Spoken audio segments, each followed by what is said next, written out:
Hey friends, welcome to our virtual story time at Mercy House Global. I'm actually at my house today and you probably are at your house while you watch this. So now that we're living this homebound life, I wanted to invite you into my house for story time. And this is my dog Gunnison. If you have a dog or a cat right now, they are probably getting a lot of extra love like mine is. All right, we're gonna read this story called Chandra's Magic Light by Teresa Hine. It's a story in Nepal. Before we open the book and get started, I wanted to show you a couple of products that we sell at Mercy House Global that are from Nepal. We have this really cute Dream Big card, and on the back it is a beaded bracelet from Nepal. And this is actually a little girl's size bracelet, and so it's really fun. Moms, this would be a great Easter gift. I think they might be on sale this week. Next, we have this cute unicorn card. Same thing, a little beaded bracelet from Nepal. These beaded bracelets are actually crocheted by women who have been rescued out of trafficking, and they're really, really sweet. They roll on, they're one size fits all. And then the last item we have are the same kind of bracelets, but these are for adults, and these are perfect friendship bracelets. You keep one for yourself and send your friend another one, kind of like fair trade best friend bracelets.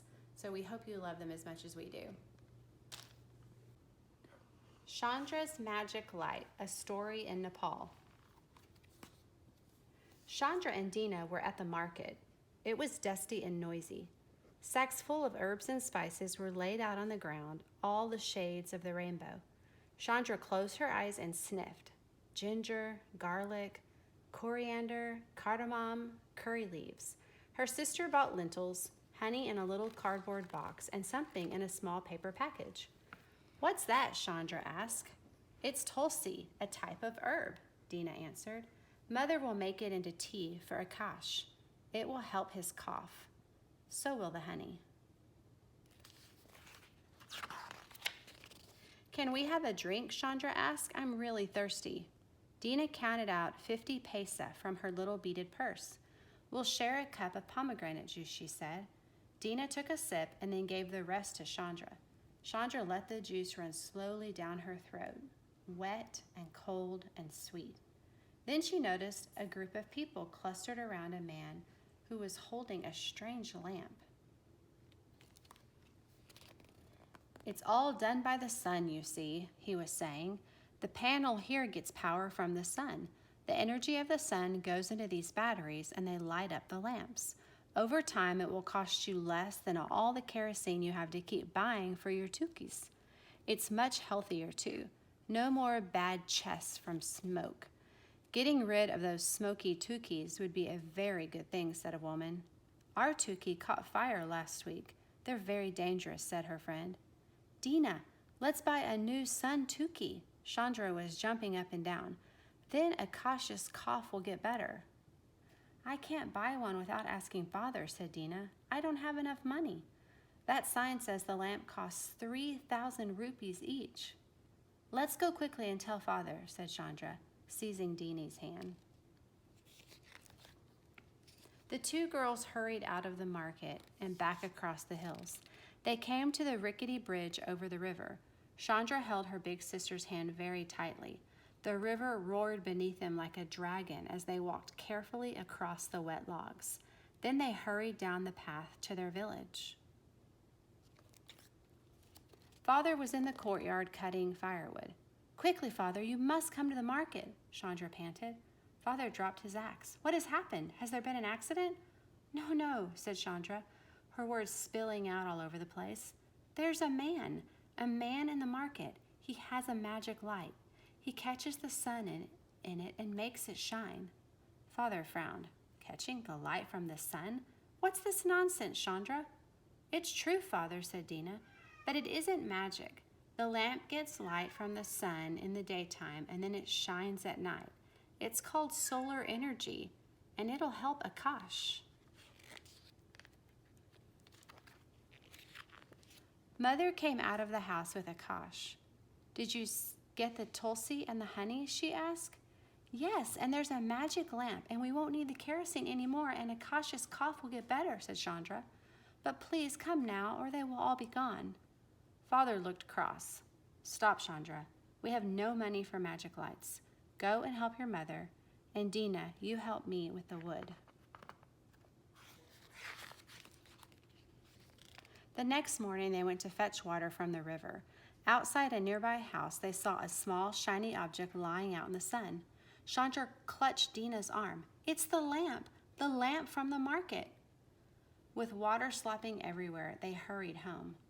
Let me explain this time, said Deena when they arrived. Mahesh Sod by the river has the lamp we were telling you about, she called out. Come and see.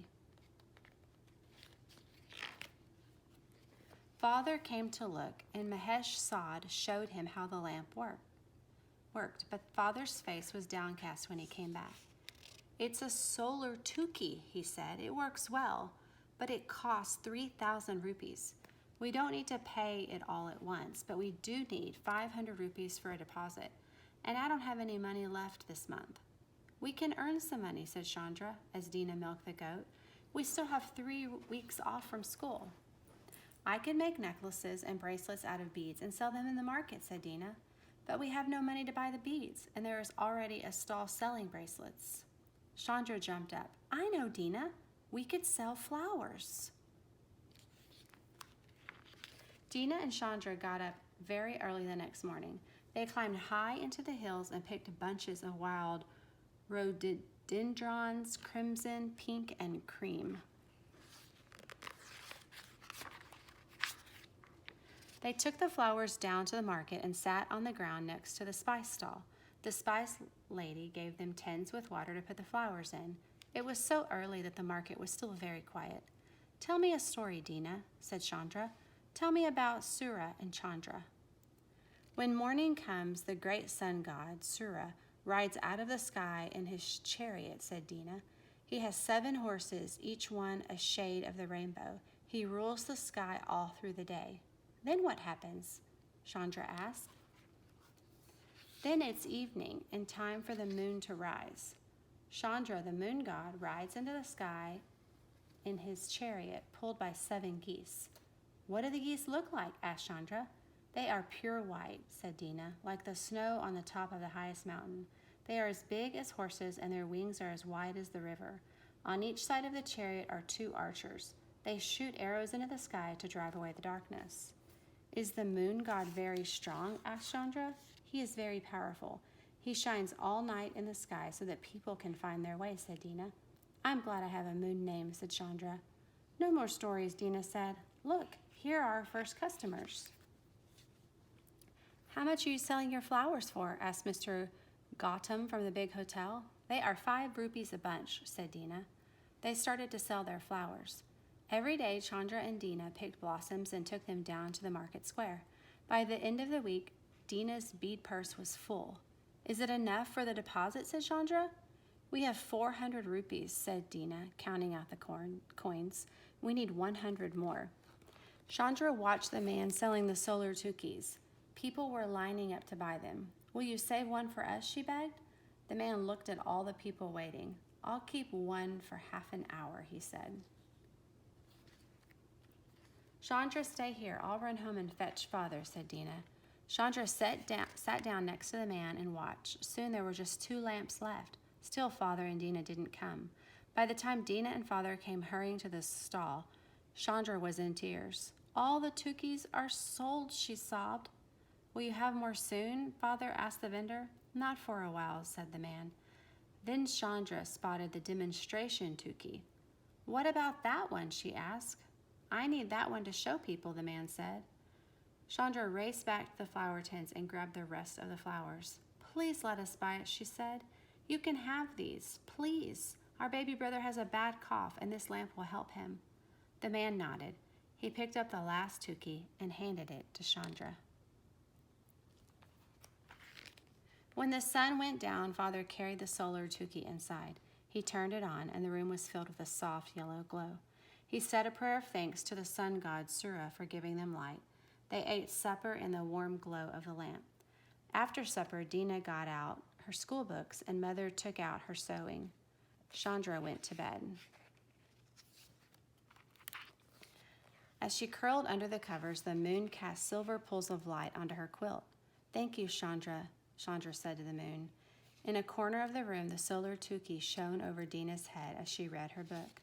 Akash slept, wrapped in his quilt, breathing quietly. "Thank you, Surya," whispered Chandra to the magic light. Here are some facts about Nepal. Nepal is a long, thin country that lies along the southern slopes of the Himalayan mountains, with India to the south and China to the north. The Himalayas are the highest mountains in the world. 8 of the world's tallest mountains are in Nepal, including the highest point on Earth, Mount Everest. From the mountains flow rivers that bring water to many thousands of people in the fertile valleys and plains of Nepal and North India.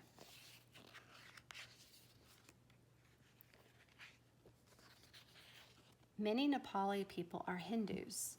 Hindus believe there is no one special way to lead your life, that there are many paths, one truth. They believe there is one true God, the Supreme Spirit they call Brahman. Brahman is the God of creation and the universe. Brahman contains everything: creation and destruction, male and female, good and evil, movement and stillness. There are many Hindu gods and goddesses. Each of them represent a different form of the true God. Most Hindus choose to pray to one special god or goddess. I think this would be a great opportunity to talk to your kids about what we believe as Christians, the one true God.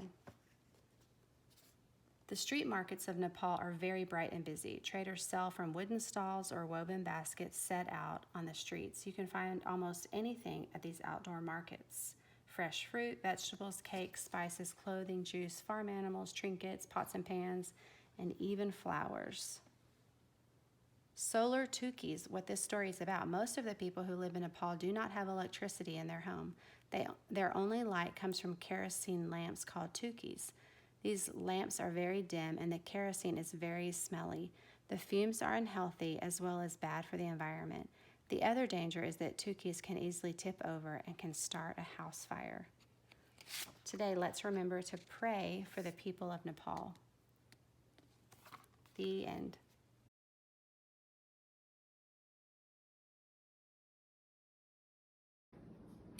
All right, hi friends. I'm here with my helper Allie, and we're gonna make a solar oven using a pizza box. I'm sure many of you, like us, have been supporting our favorite local pizza shops, and so we're gonna use a leftover pizza box to make a solar oven. And just like in the story, the solar oven is going to be powered by the sun.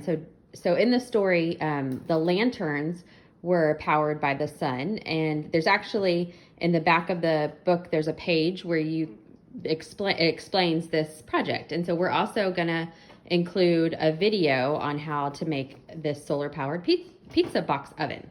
Okay, so you start with just a regular pizza box, just like that. And then you're going to take the pizza box and you are going to cut. Oh, let me show you first the tools that you'll need.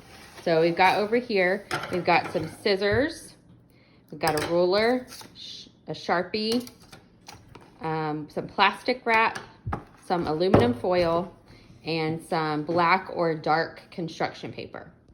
All right, so the first step is you're going to take your pizza box and you are going to cut a flap at the top, and you're going to leave about 1 inch from the edge. So if you look here, there's about 1 inch from the edge, and you can actually leave this part attached. We did it wrong and we cut the whole square out, and so we taped it back, but you can leave that part attached and you can just cut around the edges so that you have a little flap. Okay, so next we are going to take our aluminum foil and we are going to cover the inside of the box on the inside flap. All right, so we just pulled off a big sheet of aluminum and we're wrapping it around that top flap.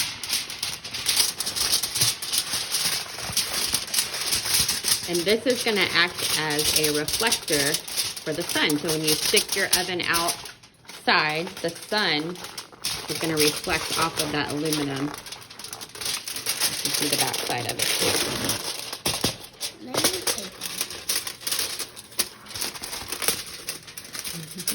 All right, so the next step, we're gonna maybe fix that up a little bit. But the next step is that we're gonna take our plastic wrap and we're gonna make a little window here on the inside of the box.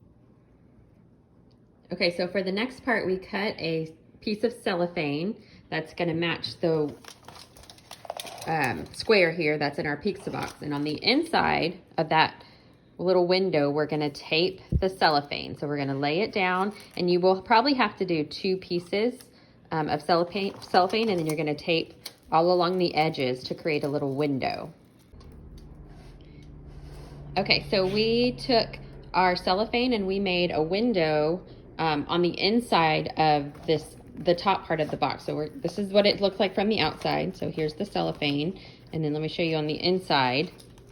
We just taped it around. We actually did 2 layers of cellophane taped around on the edges. And this is gonna, once the heat arrives into your box, this is gonna keep the heat in the box to be cooking and melting whatever you have going in there. Okay, so for the next part, we're gonna cover the bottom of the pizza box here with another layer of aluminum.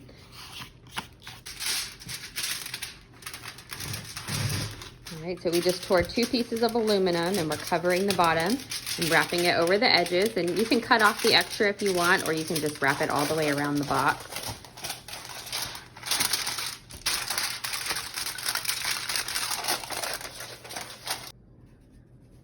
Okay, so we've got the bottom covered with foil, and then we're gonna put on black or dark construction paper onto the bottom. And this is gonna be what the sun is drawn to. If you have ever gotten in your mom's car and she has black, dark seats and they're really hot, that's because the sun is drawn to dark. And so the sun is gonna shine on this through the plastic, through the aluminum, and the sun's gonna heat up the aluminum, and it's gonna heat up whatever you've got in your box. Okay, so Allie decided she's gonna make nachos in her solar oven. So on the bottom part where the construction paper is, she's gonna put some chips, a handful of chips.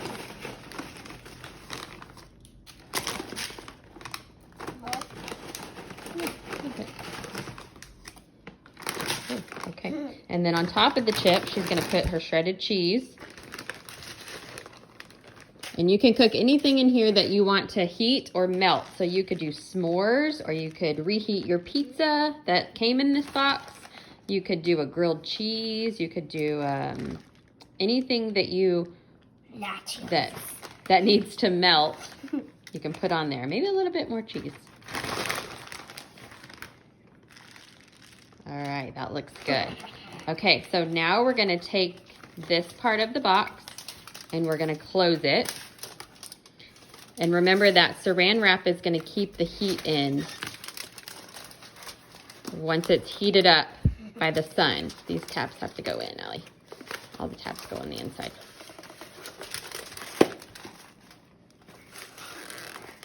How do I There you go. All right, make sure it has a good seal here.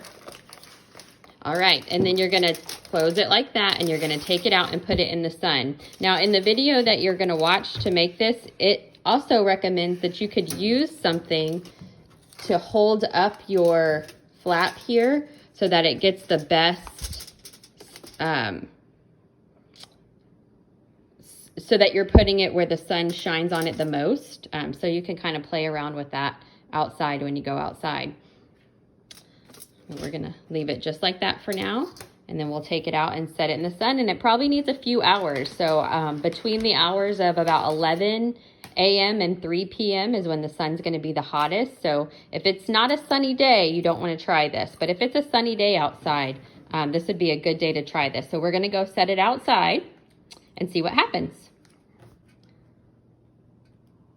All right, and there you have it, your solar-powered oven nachos. This is not a quick activity, so you can't start this at 11 and be ready to eat your nachos at 11:30. This is gonna take you a few hours, and you have to make sure that it's gonna be a sunny day, or the sun will not melt whatever you have or heat up whatever you have in your oven.